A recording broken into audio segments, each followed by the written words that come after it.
I'm happy that I can welcome our guest, Miroslaw Gromek, ESG manager at Accolade. Welcome. Welcome, pleasure. And I just said that our topic is about industrial development area, investments in this interesting area. But let's start with the most simple question every ESG manager can get. Is ESG a topic for your segment, and why? Is it important? Is it important? Well, there's one answer only, I believe. And the answer is yes. And why? There's like plenty of answers why. Yeah, because industrial sector is, from perspective of ESG, kind of different from other sectors. It's like very much different from retail. It's very much different from offices. Mm-hmm. It's very much different from residential. Yeah. And why? Because we are having tenants. Yeah, we are having quite big tenants, usually big companies like from abroad across all the world. And they also have some challenges, and they also have some obligations they need to meet. So these days, like the ESG is not only like marketing. Thankfully, it's not marketing anymore. It's like something that's like getting like really regulated, and like the industry is like full of people that are really passionate about this, and they want to have some impact. And that's good. That's good to have such a approach. And why ESG is like very important for industrial sector.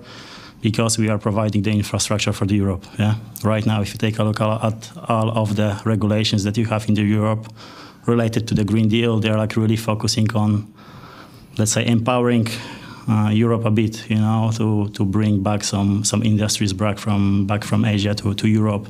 And I believe this ESG regulations like will be beneficial, and we need to participate in that. And as a part of the segment that actually, as I said, provides the infrastructure, we have big role. And it is really challenging, but it's also, I would say, if you do something, it's really rewarding. Yeah. You just said that it's a big role. Do you think that sometimes, for example, media or society, that we forget how important your role is? That we are talking about, offsetting and environmental friendly music festivals, etc. But the real deal is in industrial sector. I mean, yeah, the whole ESG in general, sustainability is very popular right now. But maybe we are actually talking too much. Yeah, the thing is that the communication on that should be like quite transparent, and definitely what I'm saying is like lack of understanding of ESG. Of course, like industrial, we are like at the heart of the decarbonization. It's gonna be us that will provide the good infrastructure for like really important segments of the economy, like automotive or logistics or other segments that also like need to decarbonize. It is our role to participate in that. But as you said, if you are like not appreciated, let's rather like on constantly talking on something. Let's focus on the quality of what we are communicating, and let's have some actions. Yeah. Basically, we can talk about so many topics: regulations, the history of Accolade in ESG segment, or your green financial framework. But before live stream, you told me that the key topic for you at this moment are warehouses. In general, yeah, because we focus on warehouses, and that's yeah. So let's just get into this topic. How are you trying to help your tenants to be more not only environmental friendly? That's the key thing, that you are not focusing on E-letter, right? Yeah, I mean that's the ESG, environmental social governance. Yeah, of course, it's about more than environment, but let's start with the governance maybe. Yeah. Okay. Long story short, it's like about some policies that you have internally in your company, but it's like not only the document. Yeah. If you have some policies that you have internally, you need to follow them. You need to train your people. You need to educate your people. Yeah. So governance part is big. Keep it simple, like about the good practices. And I believe sooner or later, like all of the major companies, they will like develop good standards, good policies, good practices, proper business conduct. Yeah. The governance like will not be like on such a big spotlight. Other two aspects, E, also S. Like one S is like about the social aspects, and from perspective of warehouses, you can have actually once again tenants, employees of our tenants, like all of the people that live around the warehouses, but you also have your employees, and it's like really important to be aware that it's also like a big part of the ESG. But to be honest, we are operating in Europe. Let's agree that social standards are quite okay. Of course, important thing is like human rights across all of your supply chain. You need to verify like who are you cooperating with. Yeah, my opinion is like in Europe we are not such a bad position. Yeah, thanks to the 3 years of, let's say, good practices, it's not bad. But what is like really important is like aspect of the warehouses. Because mostly, yeah, we're like struggling and fighting with like potential climate change and the negative aspects it will have not only like on us as a society, but also on the business. And this is the big part that you need to take into the consideration. And that's why I believe the action is needed. Yeah, we need to do something. Most popular thing like around the climate change in general, like climate change mitigation, or like greenhouse gases emissions reductions. Technologies and for whatever you can do to decrease this, and for now, like right now, we are focusing on that because it is also like a big part of our business, and it might affect the business in overall. Yeah.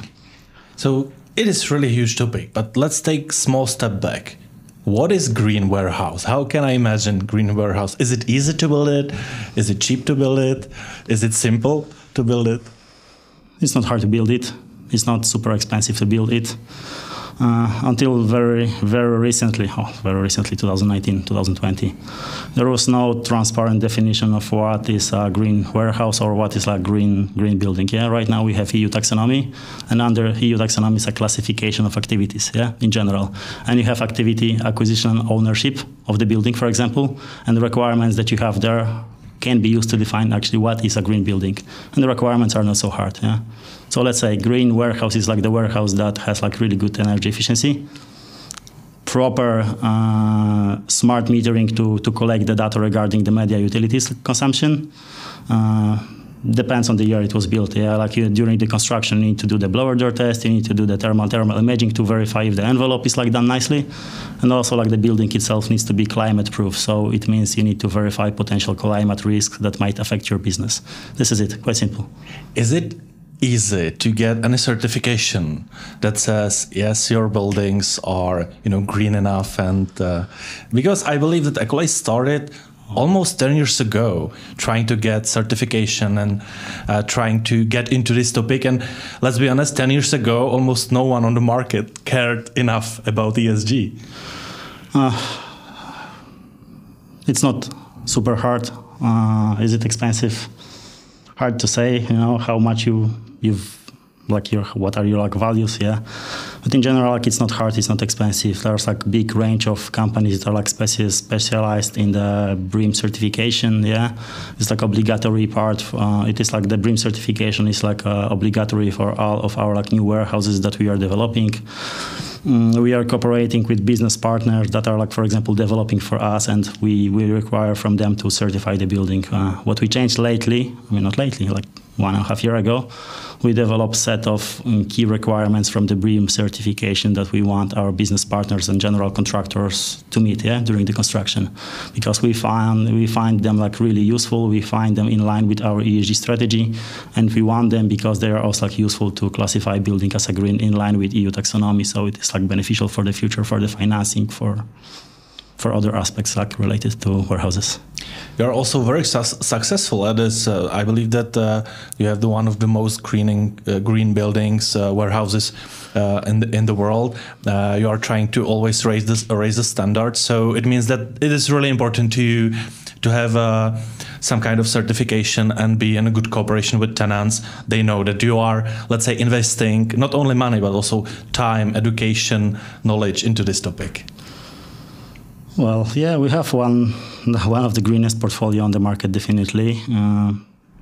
Sometimes like calling something green might be like really subjective, but we have like really nice warehouses. That's true. And actually, I believe like the really cool thing is like not just because of the market, because we need to, because like someone is like pushing us. The owners want to, yeah. So that's cool. We talked about buildings, but as you mentioned, this is more wide topic. There are people involved, regulations involved.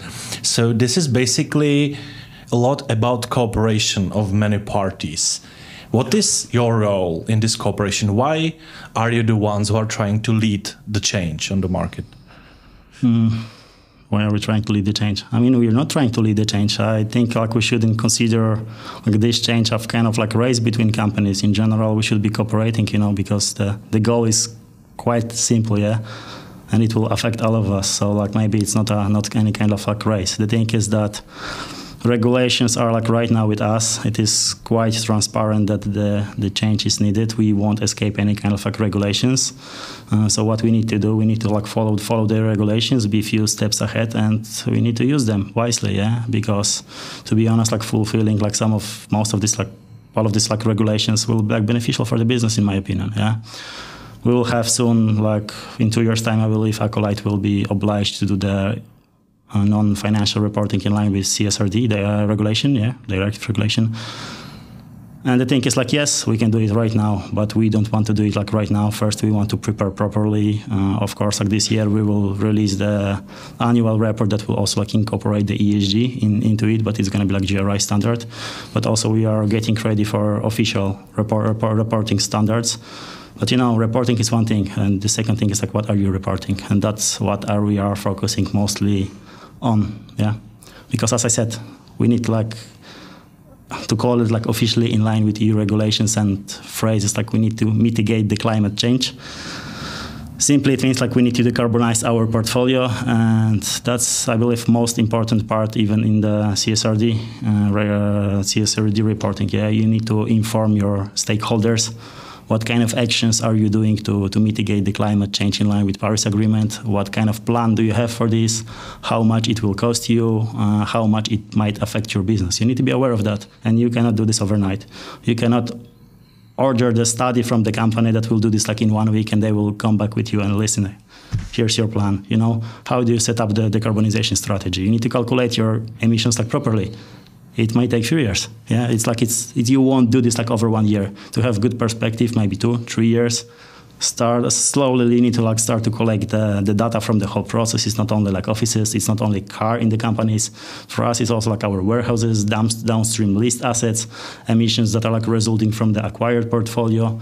It is complicated, the process. Like before we start reporting, we need to set up everything so we are ready. Right now we are finishing the work on implementing the whole system for the data collection, and also we are implementing our like transition plan that will literally tell us how much it might cost, you know, to decarbonize the portfolio.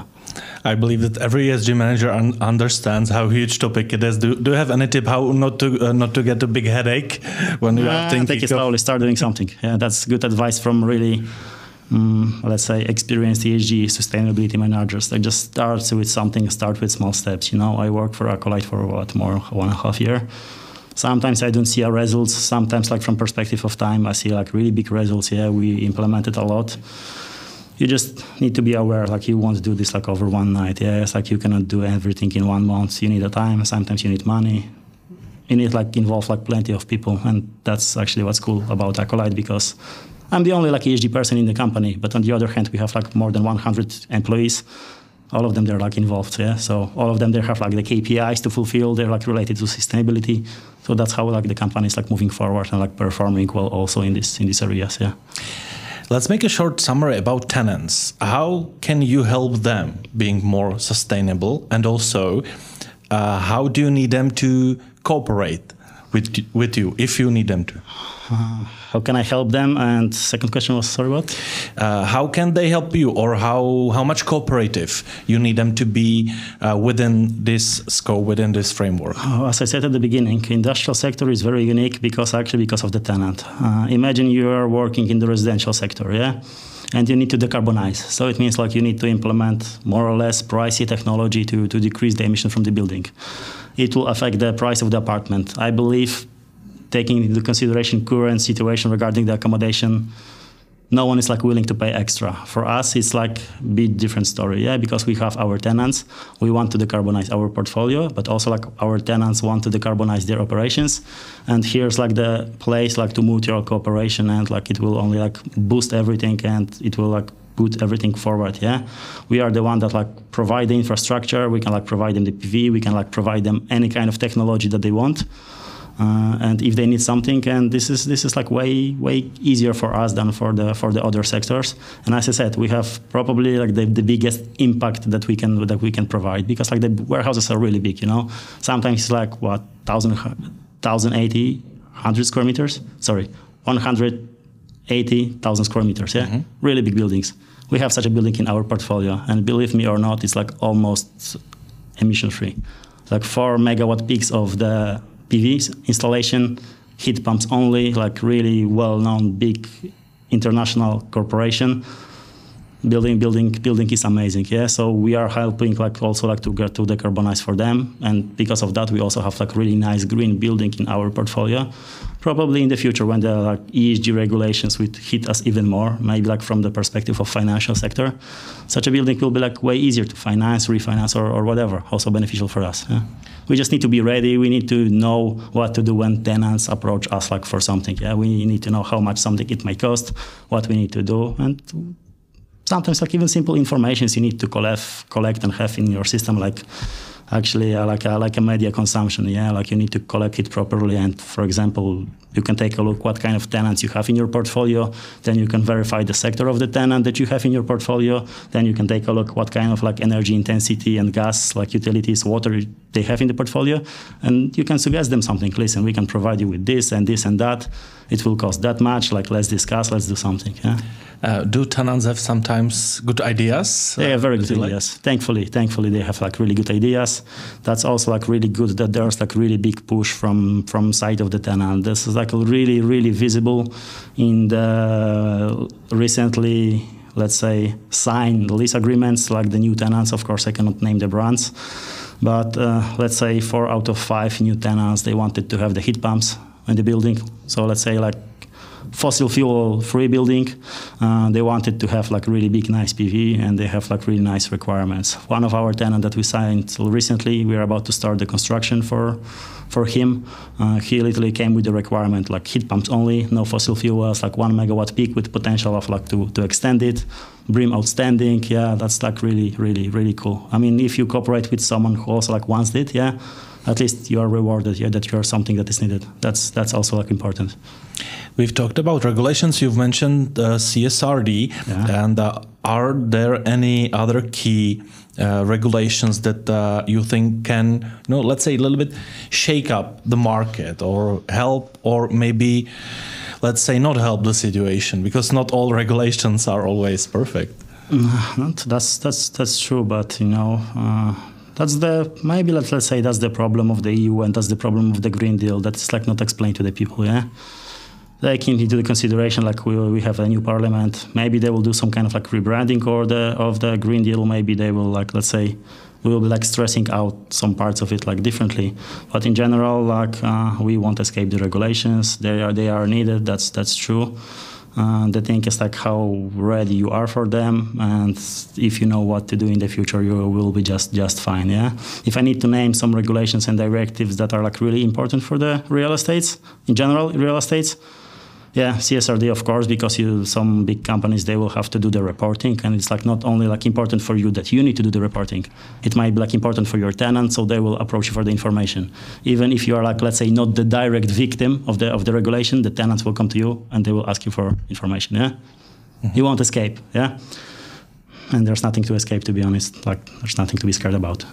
Second regulation I would name really important, EU taxonomy, because now we have transparent classification, what can be named green, yeah, and banks and financial sector starts to use it, in the loans. So if you're going to the bank and you want like to have the green loan, yeah, they will like come to you with a list of requirements. Like you need to tick the boxes, you need to implement these requirements whenever they're like possible to implement. So it's also like something new in the financial sector, because like previously, of course, like all of the loans were green, but it was basically the bank was asking to BREEAM certification. Yeah, of course, good proof. Now it's like more transparent. Third, I would say really important regulation, especially for the warehouses, because like some new amendments are challenging. EPBD, Energy Performance of the Building Directive. Yeah. This is literally the directive that tells you to do the energy performance certificates. So in general, the green passport of the building, yeah? The directive is implemented into the national legislation, like depends country per country, what kind of requirements are implemented and thresholds. But in general, right now, these days, you need to do the energy performance certificate of the building. For example, to call the building green in line with EU taxonomy, energy performance of the building, like done in line with national methodology as like in EPPC, it needs to be 10% better than the reference building. Yeah. So like from the beginning to call the building green, the energy efficiency needs to be like 10% better. Yeah. Some of the changes that we'll have because of this directive will be really hard to fulfill. They are like maybe like not so transparent yet because I don't know how to implement them. For example. Mm-hmm. I mean, it's obvious how to implement them, but is it possible to implement them? But also some changes will come and will cost like, again, more transparency if it comes to the real estate sector, especially for the tenants. For example, starting in 2001, one of the biggest changes I see in this directive is like starting from January 2030, all of the new buildings there need to be on-site emission free. No more fossil fuels 2023, yeah? We'll see. 5.5 years, right? Yeah, but it's only 5.5. Yeah. Other requirements, 2028, as you have this energy performance certificates, you also need to do the life cycle assessment of the whole building. Yeah. So you will have this green passport of the building. You will have this energy performance certificate. Part of it will be like the life cycle assessment, global warming potential of the building. Yeah. So 2028, you're developing the new building. You're having really great energy efficiency, but you're using kind of wrong materials. Global warming potential factor is high. Companies like renting the warehouse from you, yes, like they are obliged to report scope 3, upstream list assets, and not so good for them, yeah. So it also like will push us a bit not only into the decarbonization of the use phase of the building, yeah, but also used materials. But we will see, as you said, we have some time to do, yeah. And I believe manufacturers and all of the companies that are like providing the concrete, steel, materials there, they also need to participate. So probably they will start providing you with, better materials, and we will provide them with better infrastructure. Yeah. Yeah, and we're back at the collaboration topic. Exactly. Well, last but not least, what exactly is Accolade Green Finance Framework? If there is any short way how to describe it. Yeah, our green financing framework, let's say, is a set of rules officially communicated to the market. What kind of requirements we will be meeting in our financials when we'll be about, for example, lately we scheduled the green bonds. Yeah, we scheduled the green bonds, roughly 3 billion Czech crowns, I believe. Yeah. Something like this. I can check it, but it would take time. No, because I'm operating euros in my head. Yeah. So let's say 3 billion Czech crowns, and yes, these green bonds we can only use on the green projects. Yeah, so we are like literally with our green financing frameworks, we are saying that we will collect the money and we'll use it in an environmentally friendly way on the buildings that actually are meeting the green requirements. And I think no one forces you to do that. You decided to no put this framework. No one forces that, but like let's remember that, for example, financial sector, like for quite a while, they're asking us for green solutions in the warehouses. So it is way better to have such a document in front, yeah, and then you're, for example, trying to obtain the loan from a bank, and yes, they are asking you, will you like implement some green solutions, like some taxonomy requirements, some certifications, and you can like show them, listen, we have the green financial framework, and it's not only the framework that we did ourselves, but this document is like externally validated. We obtained the second party opinion of one of the best company in the world in this field, yeah. So we have like transparent document, like approved by specialists that we will be like spending the money in a green way. Well, Mirek, my last question: in 10 years, what topics would you like to, deal with? What is the ideal world in 10 years time frame? I don't know. Taking it to the, sometimes I'm pessimist, but maybe that helps to think that helps to push like some things forward, yeah, because it's like in 10 years, what I would like to deal with. Definitely, I would like not to deal with like all of this stuff. I would like to see it like already implemented and done. Yeah, 10 years from now, so it will be 2034. Yeah, probably we will be let's say trying to do something actually with embodied carbon of the buildings. Yes, we will be doing something with the with the buildings that we already have in our portfolio that are already on the market. You know, in our case, like we have quite new portfolio, yeah, but you have like plenty of older warehouses on the market and you need to do something with them. And we will see whatever the future will bring, yeah. Well, hopefully nothing crazy, you know. Lately we see that black swans are like flying one after another, so...